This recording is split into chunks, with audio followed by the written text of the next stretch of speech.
Hello, and welcome to Subfloor Stories, where we have conversations around faith and culture. I'm your host, Angie Ring. On today's episode, and closing out season 2 of our series on the intersectionality between the LGBTQ plus population or community and the Christian church, is Denice Molby. Denice was my very first interview on episode 2 of season 1, and Denice then talked about the shock of her teenage child coming out as trans that had happened about 6 months before the interview, and how she and her family, who were always more conservative Christians, were navigating that space. Now, 1 year later, Denice is back, and she's here with an update to share what life has been like for her and her family since a year ago, the first time she was here. I love her updates, I love her, and I can't wait for you to hear how she's doing. Here we go. Denice, hi. Thank you so much for coming back and doing this with me again. Hey, Angie, it's my pleasure. I really appreciate you being willing when, the first time you were so vulnerable. And like I said, your episode is to date the episode I've gotten the most feedback on by far. Texts, calls, emails, and people are all across the spectrum. Some folks are, and it's not the people you'd expect. Like some, queer folks who have been fully affirming their whole lives are cheering you on and like really refreshed by your candor and your process. And then some folks have said, oh my gosh, she keeps using different pronouns and that's so hard to hear. Not understanding that you are in full blown like transition mode when we recorded. But I guess I'll start by what's life been like for you since you were on the first time, and how did you recording with me affect your life, if at all? Yeah, good questions, Angie. I would say, here we are almost a year from the last recording. I think when you're in the middle of transitioning with something, everything is so gradual that it's really hard to see the changes. I think some listeners will find today that they're maybe frustrated, discouraged at where we're at, thinking we should be further than we are. Um, you mentioned the transparency in the first episode. It'll be the same in this episode because we are still in transition. This is not like we've arrived and it just isn't. We are still right through this. I think we're further along in the journey. And what that really looks like, I think, for us is it's not front and center of our life constantly anymore. It's a piece of our life that pops up now and then, but we've integrated it more into just day-to-day life. And that's a nicer place to live, I think, for all of us. Yeah. Does it feel like it's I don't know the best word, but just hearing you talk now, you seem easier, if that makes sense. It feels like I understand that this may still be hard for you, but it feels like this may be an easier part of your life. Like you have more peace with it now. Is I that would agree appropriate with to say? that. Yeah. No, 100%. I noticed that even as I was thinking about this and preparing for this, just within myself, there isn't as much angst. And I think as we get into the podcast today, there's a few things that play into that. I think partially that they are 18 now. I think partially the church situation now. All of those things play Sure. into where I'm at today, I think. Well, tell me, the last time we talked, everything was pretty new. Your child had, within the last few months of that conversation, came out as trans. You were part of a pretty conservative white evangelical congregation that was non-affirming, and It's my understanding that you and your husband and family had always been part of a faith community like that. And so, you and Bob were wrestling with all sorts of things. Tell me what has changed with church life. We'll start with that since a year ago. Sure. When we did the podcast a year ago, it's funny because I listened back to it, and at that time we were really, I mean, we had said that our church, we were at the church that they were loving but not affirming, and yet would call what we are still calling them Harmony. They go by Micah everywhere else. And so at church, they had asked to be called Micah, and the pastors were doing that. So that's where we left off when we were done with the podcast. At that point, Harmony had also just said that they were no longer, their faith was no longer, they were no longer following a Christian faith.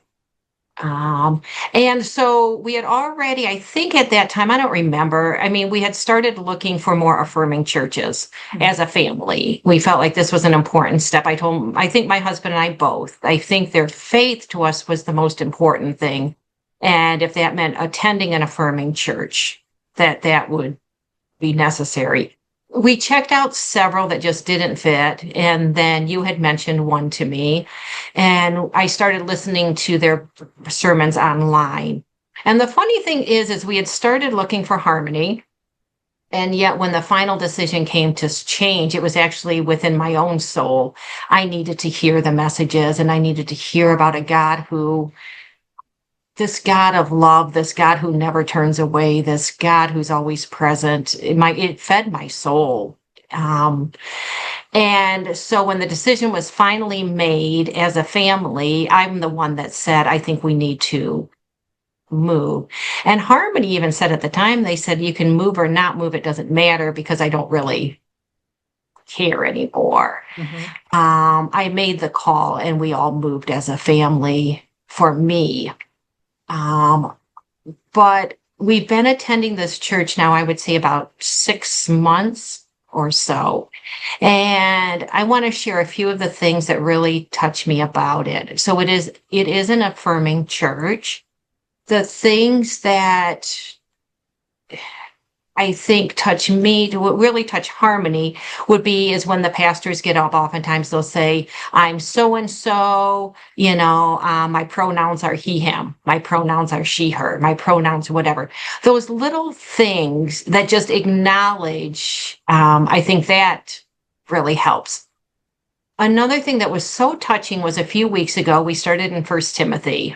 And so First Timothy chapter 1 has one of those verses in it that is often used very much against homosexuality, against the LGBTQ community. So what they say was a clobber verse. Mm-hmm. And so surprising that it was even tackled, because in general, I don't think I've heard this verse preached on in any of the churches I've attended.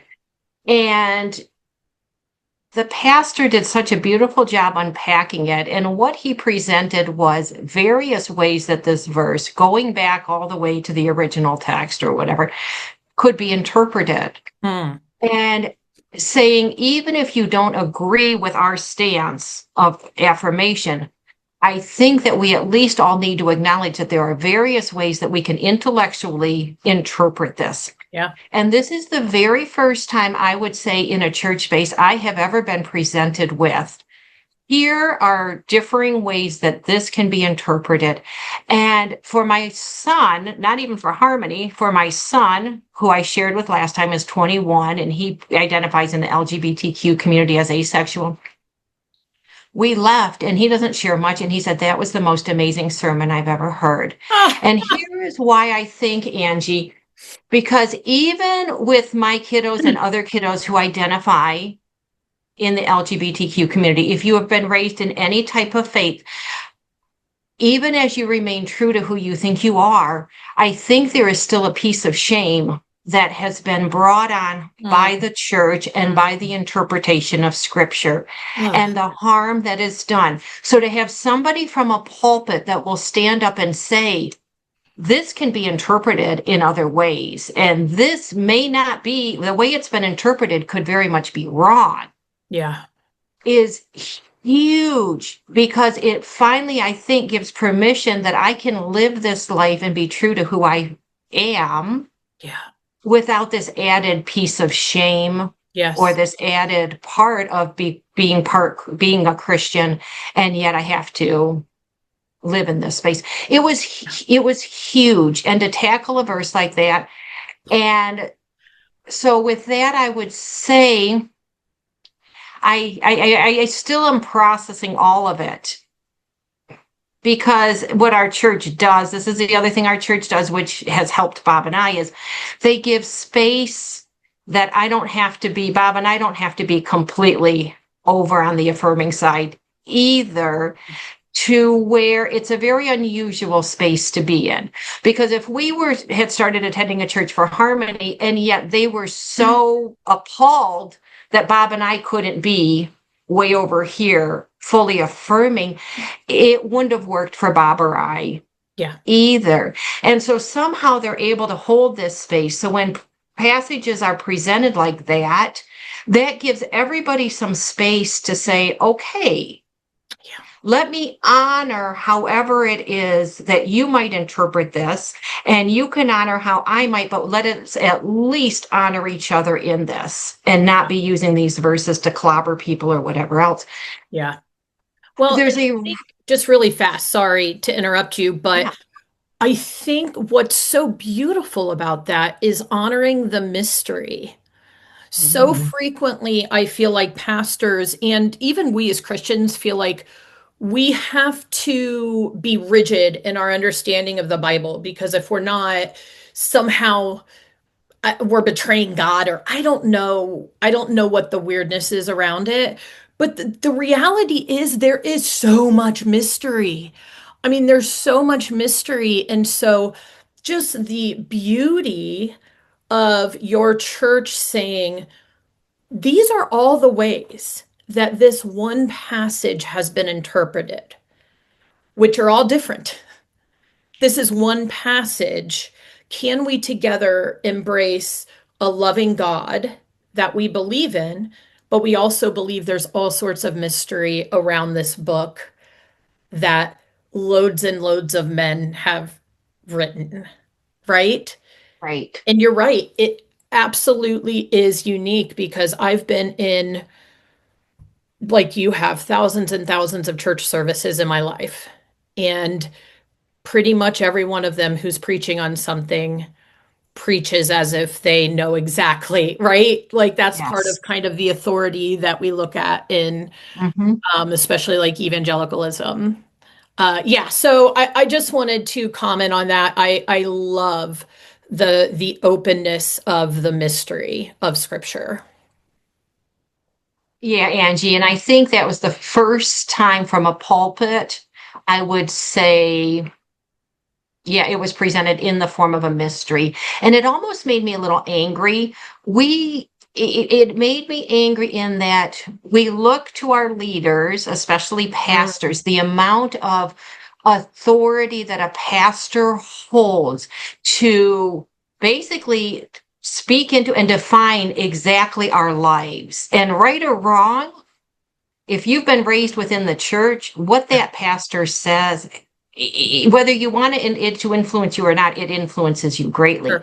And so it just really bothered me that either pastors haven't known how to truly like research and say this verse could be Yeah, interpreted in other ways, or you're choosing one way and presenting it as yeah, fact yep. and doing great harm, not only to the LGBTQ community, but to the community as a To whole. everyone, to women, Yes, to men, yes, to, yeah, yes, yeah, to everyone. And that just really, I don't know if that angered me, but it also gave me such a passion to learn how to read the scriptures again with mystery and with this beautiful, maybe there's something rich in there, and maybe there's something deeper.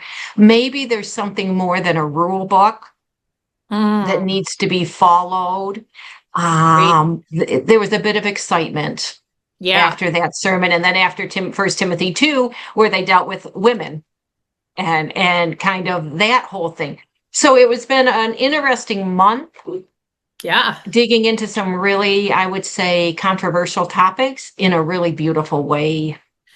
I think that So honors people. church life in the last year, you've went from starting at kind of home base where you've been pretty much all your life, as far as theologically, non-affirming, white evangelical. You're now part of an affirming church that holds space for folks who are wrestling, folks who are questioning, and folks who are affirming. And so that's a drastic change for you all. You mentioned your son, who is part of the LGBTQ plus community, is coming. So is Micah coming? And as I say that, I just want to acknowledge really quickly, um, Micah is going by two different names right now. Publicly, Micah goes by Micah. This is your trans child.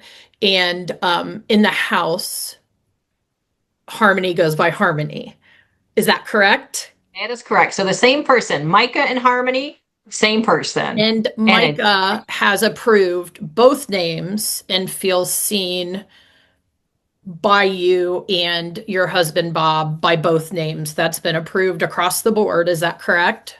that's correct. Okay. All right. So I Yeah. just didn't want anybody to get confused. If I say Micah, you say Harmony. This is part of the flux sometimes of folks learning who they are and like accepting themselves for who they are. Would you agree with that? I mean, I would 100% agree. And I think this is kind of the flux of the family coming along and stuff. yes. I remember hearing one time, and I think it's a good point. They say oftentimes that by the time a child comes out to the family as trans, this child has already been processing all this sometimes for years. And by the time they come out, they are at this is like the big I finally done it. I came out. And this is like almost not a conclusion, but okay, they've made it to this finish line. And us as parents or family members, we literally are just oftentimes becoming aware and we are just starting our journey. And so Yeah. we're at two completely different spaces. Yeah. And so this is why we take, I think, this long oftentimes to catch up, especially those of us parents who have been raised in a very traditional mindset, Yeah, this you're not mindset. only dealing with the challenge of your child not being who your idea of them was, but you're dealing with all of your theological, I mean, baggage. I would say at this point, Right, I'm sure you would agree with that, but you've been taught your whole life this is wrong, like full stop. right. This And is I would say it even moves beyond just the theology. When this has been how you've been raised, it just becomes this is normal. So this is what a normal yes. sexuality looks like. And so anything outside of that takes time to adjust to, takes time to incorporate Yeah. in, takes time to understand though everything. Because you didn't have room for anything outside of what was quote normal, right? You had Right your vision there, of your view of what was normal, like most people, right. most of us were raised with. So there was no room. So you had to fully expand Yeah. to allow for that. So I want to jump back really quickly. I kind of got off on a tangent with your kiddos' chosen names, but so are they going is Micah now going back to church because you had mentioned that they stopped going to church at your old church? What is their relationship like with the new church? Yes. Actually, they were still attending at the old church and they attend at the new church. They always have to, out of honor to Oh, okay. us. I Okay. think there's only been one Sunday we were back at our old church where they did not want to go. And we talked to them and said, it's important to us. And we would like you to do this for us. And so they have done that. But I wouldn't. What I would have loved is okay, we're in an affirming church. Now we're going to fully embrace the Christian faith again. I Mm. think that was a little naive. I think that they are wrestling with some really, really, really big issues, and that's not how it happens. You don't just Yeah. all of a sudden do that. But it's important for me that they're in a space where they can hear a different message than what they've heard. And there's Now, room for the wrestle. Like, correct. In fact, yeah, the wrestle is encouraged. They right. just were up talking about the kids ministry and talking about this past week and talking about how for the kids ministry, they don't want to give these kids black and white answers. They want to teach these kids that it's okay to question. It's okay to, I'm like, oh my goodness, Ah, what a I gift, want to you go know? so bad, but it's 2.5 hours Yeah, away. I'm so sad. it's far, I know. But it's a gift for us to be in that space and Yeah, to be in a space where questions are okay and the grappling's okay and there's no hurry. yeah. I mean, as a mom, yeah, I feel like I wish that things would hurry up in their spiritual life and change. But, Angie, in reality, I had quit reading the Bible. I mean, not like completely, but quit studying the Bible probably 20 years ago. And I would say just in the last few weeks, I really feel like, I think I can dig back in again. I think I can. Mm, And so God was so patient for 20 years yeah. with me. He wasn't worried. And I still, I learned to hear God's voice. And there was a lot that had to be undone. Mm, And I think that's where Harmony, Micah, they're at. yeah. And Yeah. I understand. I mean, you talked about how much unlearning you've had to do, oh, let alone a child who, I mean, they're now 18, but just the amount of unlearning, relearning, like all of the things that they're going through has to be, yeah, there's a lot going on in their life. And so I'm grateful that you and Bob are patient with their faith life and speaking about a lot going on. They have, which one of the reasons I wanted an update from you, started medically transitioning because they have now turned 18. What has that process been like for you, for them? Well, and however much you feel comfortable sharing. no, I'll be happy to share. Yes, when they turned 18, and I mean, actually, probably 4 or 5 months ago, I helped them schedule an appointment so that when they turned 18 they could see the doctor, they could get the and Denise, last I time. have to interrupt you. Can we just take a minute you're so humble about, you really, I don't think, see how far you have come.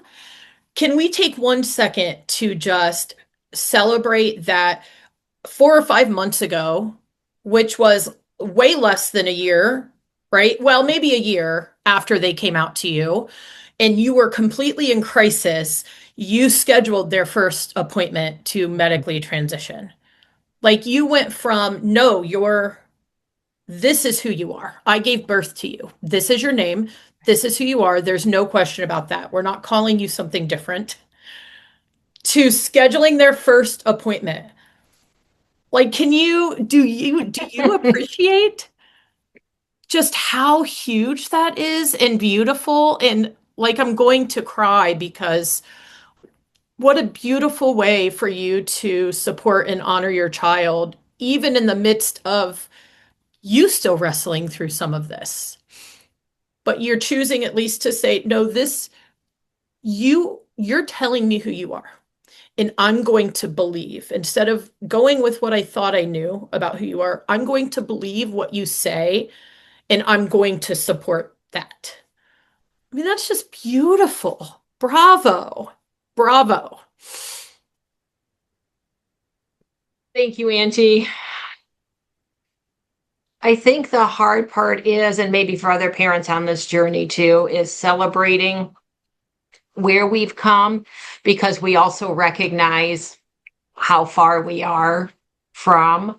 So even as you share that, what I hear, and this is a honest truth, yes, I am helping them and believing them Yeah. as how they see themselves. And yet I am still over here. The belief hasn't become my belief yet. I am Mm. honoring their belief, but it hasn't completely become mine. And I know that. So even as I take these steps, I feel and I see within myself Yeah. the and perhaps there's beauty. I mean, as I talk, maybe there's beauty in that, because just because I don't feel it, I can honor their belief and their story, and That I can help them in is that, enormous. even if I haven't fully embraced it as my story Yeah. yet. Yeah. Yeah. I think that that's huge. And I think that there's something even more beautiful about you being able to embrace them because of them, despite Mhm. where you are, than if you were fully affirming at this point. Because then it's a no-brainer. I mean, of Right, course you're going to support them, but right. supporting them, and especially to this extent, simply because you're choosing to honor your child and you're choosing to learn and, grow and allow God to do whatever God's doing in you. I just, I hope that, because I know that you want to be in a different place, but I do hope that you can celebrate this, and it's not even incremental growth. Like, celebrate the huge steps that you have made. Mm. Of course, celebrate incremental growth, the baby steps. We always want to celebrate those as well. But going from telling Micah that Micah is not their name, and their given name is what the name they were born with, to scheduling an appointment for them to start medically transitioning. I just allow yourself that. Allow yourself to say, okay, I'm doing something right. I'm doing something right. Thank you. Yeah, you're welcome. Mm. So, what has that been like for you? Has this not been a big deal? Has it changed life for you? Has it changed the way you see things? Has it brought up things, to make it harder to see them medically transitioning? Um, yeah, talk to me a little bit about what that's like for you right now. Sure. Let's go back to the scheduling of the appointment. So we had to schedule it several months out. And if you remember in the last podcast, I really wanted them to be seen by like, we've got really good hospital systems here. I wanted them to be Yeah. seen within that. So I made an appointment at Cleveland Clinic for Hmm. them. Went through all that. And like, it's like 2, 3 days after their birthday, and they log on. They come out here and log on, and they come out probably 5 minutes later, sobbing, so angry. I mean, just like, it was awful. And I am like, what in the world? And here's what happened.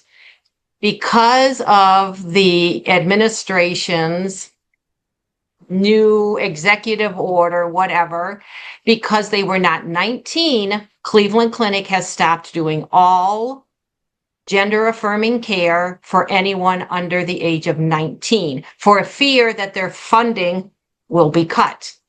So here my Oh child no. had been anticipating this day like Oh nothing else. And yeah. then to get on there, and within 5 minutes, and the doctor's like, as soon as you turn 19, I can do this. But a year, Angie, a year. There is absolutely no way. So here this child's a legal adult, and yet you're now going to put this arbitrary age 19 now that we Because the won't do years, it. yeah. It was unbelievable. And Ugh. the amount, and so Rob and I were holding them, we're comforting. And I said, sweetheart, there's other ways. We can always go to Planned Parenthood. That was not my first choice. This is Yeah. where, and Planned Parenthood would be great. I don't know. All I wanted though was a doctor that was a specific doctor where you are followed by one doctor I all understand. the way Yes, through. yes. Yeah. And I don't think Planned Parenthood does it. I think it's whoever you show up with, but I could be completely wrong. I don't know. But we're like, you can do plan. Here we are. Where's parents? I promise you, we will find a way to make this work. My goodness. So they went on and were able to get an appointment at Planned Parenthood.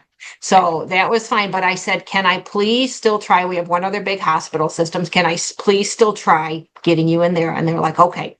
And we did. And that's University Hospitals here in Cleveland. And we got in to a doctor there. Basically, they have a whole LGBTQ, Oh, okay. like, Unit. yes, thank you, unit. And we got an appointment in there. And Angie, and this is where I think attending the church we attend now, it's only happened once. But as we were getting ready to go to that appointment, there was a part of me, a teeny little part of me, that actually was excited for them. Like I felt it, Angie, like this actual Mm. excitement that here they get to, I don't even know what, but this is the first time ever. And this is so telling that on this journey, I have ever felt anything, I think, but shame. Mm. And so to be excited for them and maybe to be given permission, this is what the church allows, is perhaps permission to be proud of my child exactly how they are without needing them to change something Yeah. or with, yeah, I don't, it's different. And it gave me that freedom to be excited for a moment. And I think that there's so much ingrained in me that didn't, it doesn't last real long, but maybe over time it will last Yeah. longer. And I attended that appointment with them. And can I tell you, this doctor was just the most lovely doctor. And I didn't Oh, say anything. yes. I just sat there and he was just, everything he did was just so affirming to Mm. them. And it was beautiful. And he did say, he said, I am going to give you a year's worth of prescriptions at the pharmacy because it could be next week and our hospital system may very well be stopping all gender affirming care My also God. until age 19. He said, he goes, it's in the works and it's probably coming down.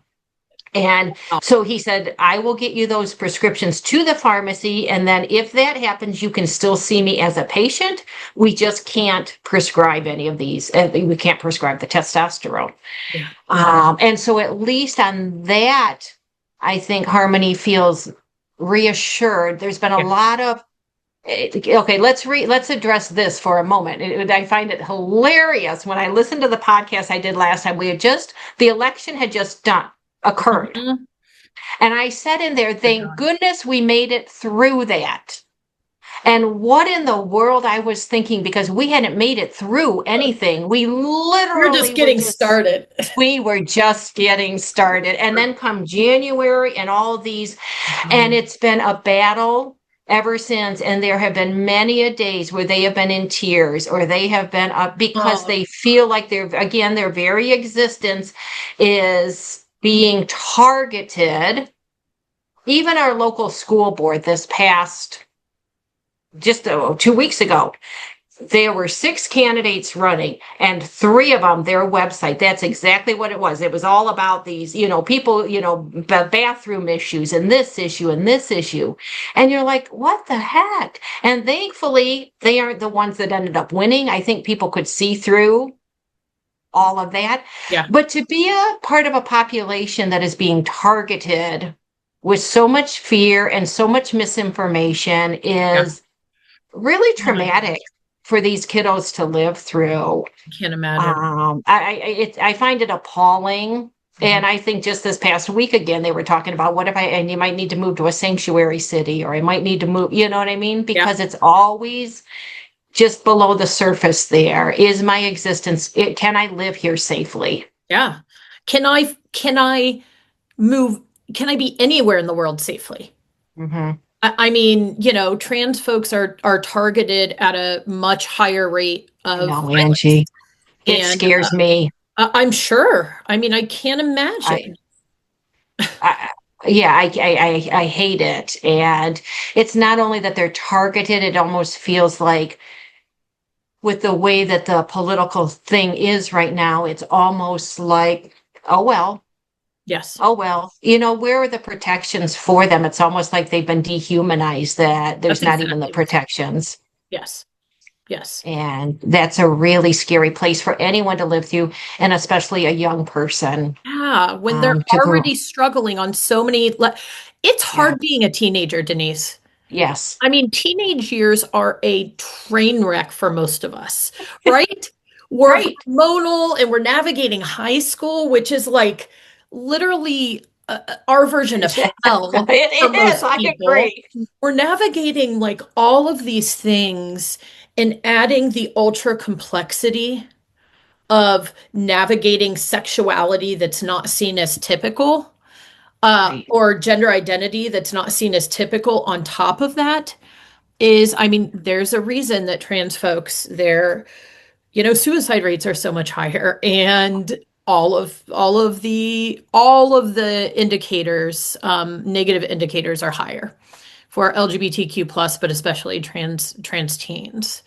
So, but I think that that's one of the reasons it's so important that you and Bob are doing what you're doing.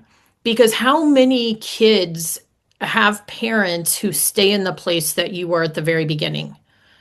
So many. I mean, how many people end up getting kicked out of their house before they're even 18?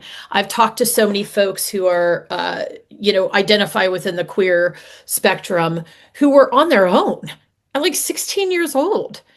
I'm like, how's It, that legal? Like, how do parents get away with like I kicking find it mind-boggling, honestly. I mean, I just do, but I think it's and I don't know how many of them, but the political climate, the church system that doesn't build in supports, doesn't build in, all of those things. Yeah. And on that note, with the suicide, it was heartbreaking. We were cleaning out a downstairs area maybe 5 months ago, and we've actually found a suicide note that Harmony had written, Good. probably when they were 15, 16, right about the time they were coming out, and they had written a suicide note. I think they had already come out to us. That's the reality of this. This could have gone very, very differently. And I talked with them and I said, I really want to save this note because this is the reality of how life has been and how hard it is.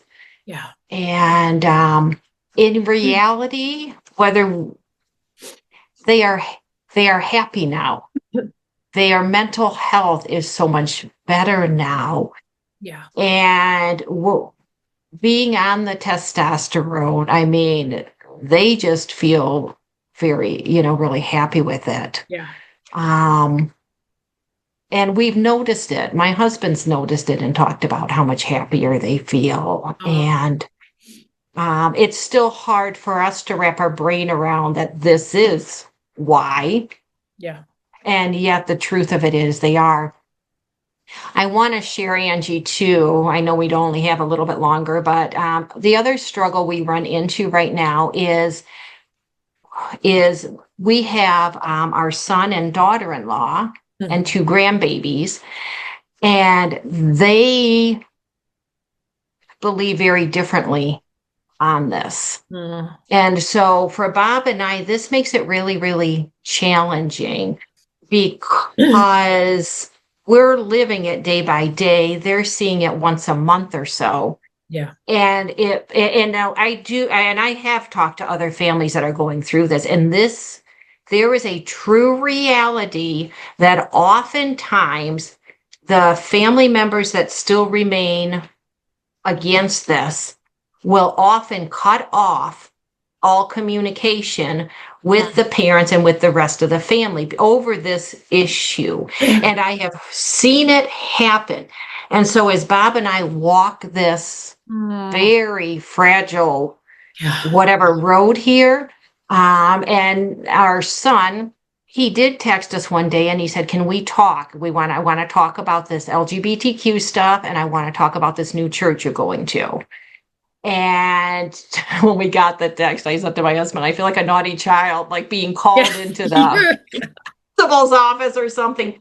In fairness, when we met with them, our son was very honoring. He started it just by saying, "Can you explain to me where you guys are at?"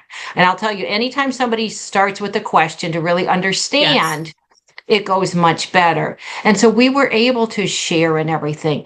But in reality, they are where we would have been or where we were two Yeah. years ago. Yes. And if it weren't for this journey, though I would say that's not even true because I was never completely against, I didn't care either way. Yeah. Yeah. Whereas they have been taught this is truly wrong and Yeah. this truly is a sin. And so they're struggling and they have been very honoring. They will call Harmony, Harmony. They will, they're very honoring in that. And yet still there's that really uncomfortable piece when they visit when around this issue. Oh, And it makes it hard when I talked with Harmony about it the other day, they're struggling with it. But as a parent, I said, sweetheart, just as I need to honor your journey and your beliefs, I have to give them that same respect and I have to honor theirs also.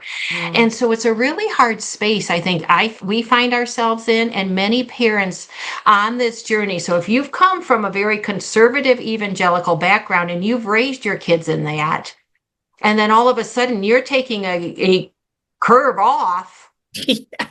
those kids, they're not walking, that they've moved out, they're living No. their life, and they don't always come along on the journey.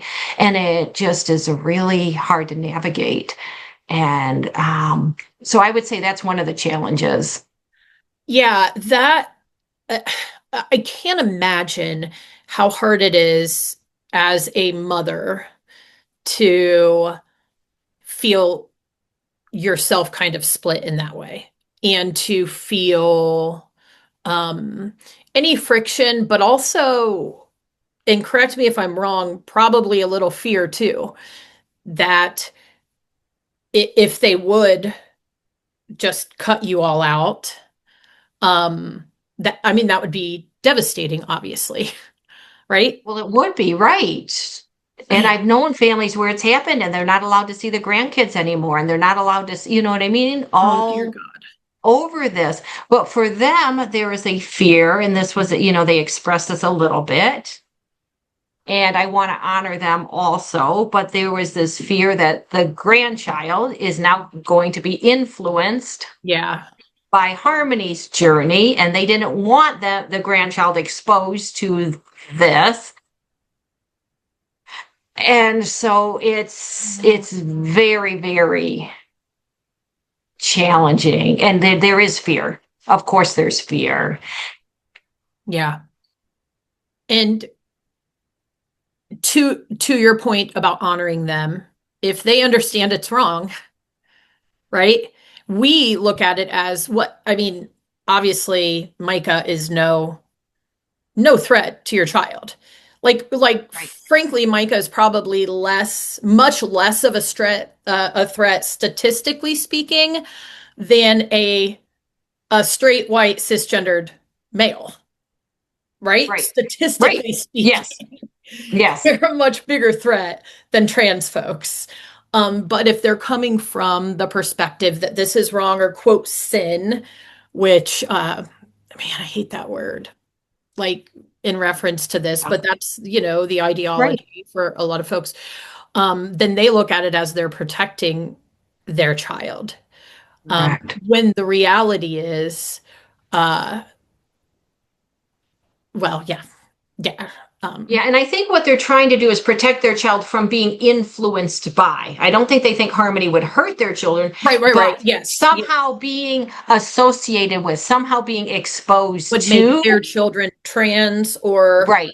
gay or yeah, Correct. yeah. Correct. There's this idea that's been put out there. Oh, And and I it's would say before, perpetuated. correct. And It's I would say before we even became part of, before we were here, I would have been there because I do believe, even in the first podcast, well, it was the online stuff. It was people feeding into their lives that this is normal or this is, you know what I mean? That's why they chose this path. And so I get it. yeah, And you're right. If this is the way that you have been taught, there's this idea within the Christian community, which is so non-Jesus, that somehow we stay away from anybody not like us Yeah. because we might be influenced by them. Stay in And our the Christian reality is, bubble, right? Stay in right. our bubble. Yeah. And the reality is we are influenced, but we're influenced in a way that allows us to expand our love and expand who we Yeah, are. not, I mean, yeah. Our sexuality doesn't change based on who we're around.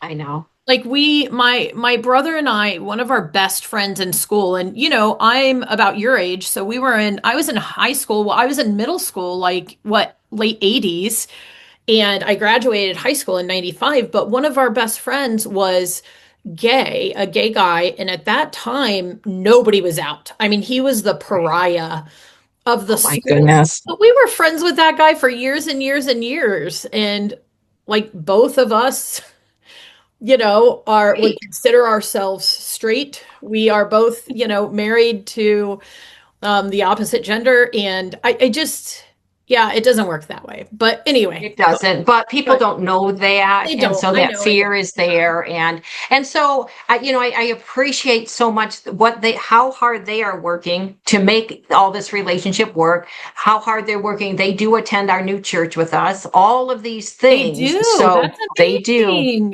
do out of honoring Nice. us and Oh, God everything. bless So them, bless them, bless them. all of this is it's a lot, and but I do see. I am grateful. I am grateful for these kids that all may not agree and yet are willing to, I would say, out of honor for Bob and I, Yeah. to attend or to do whatever it is. Well, Yeah. and I think that that's because you two have displayed, like you have taught them how to do that because you honor each one of them, even though they're all in different Yeah. places, even though you may not fully agree with all the choices your children are making, because we never do, right? As Right. parents, Right.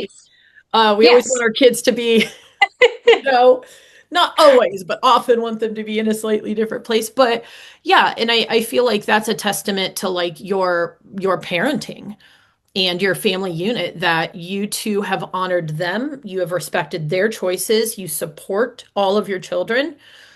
They now do that for each other because you have shown them how to do that. So Yeah, kudos. I think we're seeing that. Agreed. Yeah. And going back to, and now I'm veering off again, but No, it's we were okay. talking about what's made things easier for me, and that Harmony is now 18. That makes it easier for me. They are an adult. Any Oh, decisions they make now are their decisions, and something shifts in my parenting when they become 18. It is like, you are an adult, and now my role is to come alongside, and I'm providing support or I'm doing whatever, but this is now your life, and I got to choose my decisions, and I got to live my life, and mm, now you get to choose yours. And so my role has shifted, whereas when they were 17, 16, I really still felt great responsibility for, I don't know what, how they turn out. I don't know what, yeah. but that's made like this whole journey easier. It's not my decisions, it's theirs. And I'm walking alongside that. Yeah, that's really beautiful. And it's really healthy for you to be able to do that. I think I still, because I only have one child who's above 18, and I'm a little more codependent, I think, of a parent than you are. So No, I have some tendencies. I still, I dip into that negative parts of two. As an Enneagram 8, I Yes. dig into the Yes. codependency. Boy, I'll wear that. I'll wear that Yeah. codependency like a prized possession. But anyway, I'm also in process. But go ahead. Sorry. Right, that we are. The other thing that they just did share when we're talking about medically transitioning, it was just yesterday. They asked about top surgery. That's a hard one for me. I thought, okay, we'll start the testosterone, we'll kind of Mhm. settle. And what they were asking was, did you and dad say that you would help pay for this if I wait until a certain age? Now, I don't remember this conversation. And I said, I don't know. I don't remember what we talked about. And they're like, well, because I'm thinking if you aren't going to help pay, then maybe I'll do it earlier because they've saved up some money. Or if you're willing, we tabled it. I don't know. I don't know what in the world we're going to do, but it did kind of hit in my heart a little bit that, boy, we are not going to get out of this without going all the way. And Is it because surgery feels more permanent than testosterone? Is that, yeah. yes, I feel like they could stop testosterone anytime. And that, I mean, yes, some things will be permanent that occur with testosterone. Testosterone is also very gradual. So they've been on it almost a month. Yeah. Changes are going to be so gradual, it'll be easier for us to adjust to. Mm, Um, but it hit hard because I think that's the last and final, like, big thing. I say that. I know there's more that could happen, but this is the last and final thing they talk about. And yet they bind all the time. And so it's not like their appearance would look much different than right. they already look to Yeah. us and everything. So we're used to that. Um, but we'll see where this goes down the line. But it all, I guess what hit me was it's still in their mind. They are not, it's not like that just went away and we started testosterone and stuff. Yeah. That's gonna, yeah. And can I say too, Angie, I almost feel now this very well could be the journey we would be taking anyways, but I almost feel like all of these attacks from the government on these kiddos, it almost makes me feel, at least for Harmony's personality, is they dig in deeper and have to prove to everybody that, how do I say this? I know it sounds wrong. Not just that, but there's an urgency to, I have to hurry up and get this stuff done because my right to have it done may disappear at any Yeah. time. Yes. Yeah. So you feel almost like it's counterproductive on It's behalf of 100% what it counterproductive. seems like the administration's goals are, which is, I don't know what their goals are to like end queerness, I guess. I don't like, what They, is that like? Uh, the I whole thing is stupid. The bathroom things, if you have any knowledge whatsoever. oh So dear. Harmony, Micah, they look like a man. They're going to start growing facial hair soon. What? You're saying they have to go in a woman's bathroom? How is that going to How be allowed? comfortable? Yeah. And then how are you going to be comfortable with a man Right, walking in to a woman's restroom with, because the argument is, right, right? Well, my children are going in there. Well, do you want your right, young daughter in a woman's restroom and a man walks in? Is that really the better right. like option? It just shows me, I think, the ignorance of people making these claims. They're It not is. It's even, full on they, ignorance. right. You don't even know what you're talking about because the only place that they can fit now is they go in a man's bathroom. If they walked into a woman, somebody would be reporting them. Yeah, So I mean, you're go ahead. it's just kind of ludicrous. But all that to say, I have a friend who works somewhere where they do stuff in regards to abortions and stuff. And, when they put the 6-week ban on abortions, she said actually the number of early abortions skyrocket because women don't have time to pause and think, is there another choice? Because I have only 6 weeks to get this taken care of. And it feels like that is very similar to what this Absolutely. administration is doing. We have got to hurry up and do this. I mean, look at it, just the whole thing about the Supreme Court, and thankfully they didn't take it up, Oh, but thank about God. the marriage things. So what if you're talking about getting married? You're planning a beautiful wedding for a year out. Who feels comfortable waiting a year Right. when this could be that my right for this could be removed at any Oh, day. yeah. And I'm sure it'll be revisited again before his reign of terror Right. is over. I mean, yeah, so Yeah, I agree. Yeah. it's just craziness. There's no logic, and it's just all that to say. I wish it was a space where Harmony could explore all of this and could develop all of this with comfort and without Yeah. feeling rushed. And with just being able to enjoy the exploration of it, and if you land here, that's okay. We land here, that's good, but you don't feel pressured to Yeah. hurry up and Yeah. do it. Yeah. Well, I think that that can be our prayer, right? That can be part of our prayer and probably millions of other people's, that we can come to a world um, in which folks don't feel persecuted simply for I mean, it's literally the same as me being persecuted because I dye my hair. You know? I mean, Right. I'm not, saying that gender identity is shallow, but I'm No, saying you're telling people they can't live out who they feel like they are, which means, okay, so I can't put blonde in my hair, which is what right? Like oh, there's all to me, kinds of it's that things. asinine. None of this affects you. None of this affects you in the long run.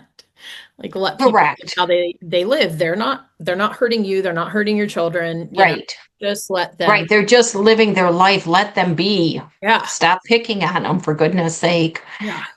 An already So, vulnerable population. Yeah. yeah. Well, listen. Does anything else feel super burning before we get off? I feel like this has been a really good update. Yeah, You this have has to been come fun, back in Angie. another year. I'll take the I next know. year of talking you into doing it.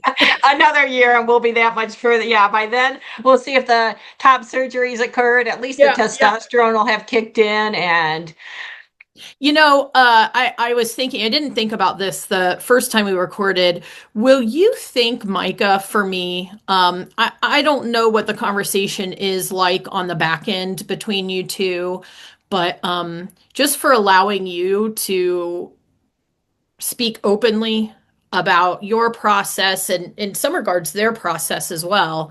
But yeah, will you just thank them for sure. just allowing the openness? Because I feel like even though they're not the one on, that's really brave Right. Yeah, to be like, okay, mom, you can talk about, right. like, no teenager wants their parents talking about them No, publicly. agreed. Right. I know. Yeah. My I sure will, 22-year-old daughter Angie. still gets mad if I do, but yeah. I know. All right. Well, thank you. I think that this was lovely. And I can't wait for folks who listen to the podcast to just kind of hear what's new in your lives. Yeah, And tell JT I said hi. I will We're do still that, going to come Angie. visit. We will get up there. It's just a bit of Awesome. a haul. I don't think the church is going anywhere, so you're good. Yeah, There's no I hurry. don't think it is. It sounds like, they're doing a lot of good up Yeah. there.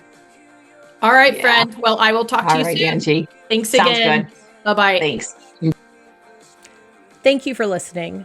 All aspects of this podcast were produced by me, Angie Ring, with overwhelming support and ongoing teaching by my son, Jairus. The song you hear is titled Death Defying Joy by the artist Andy Squires.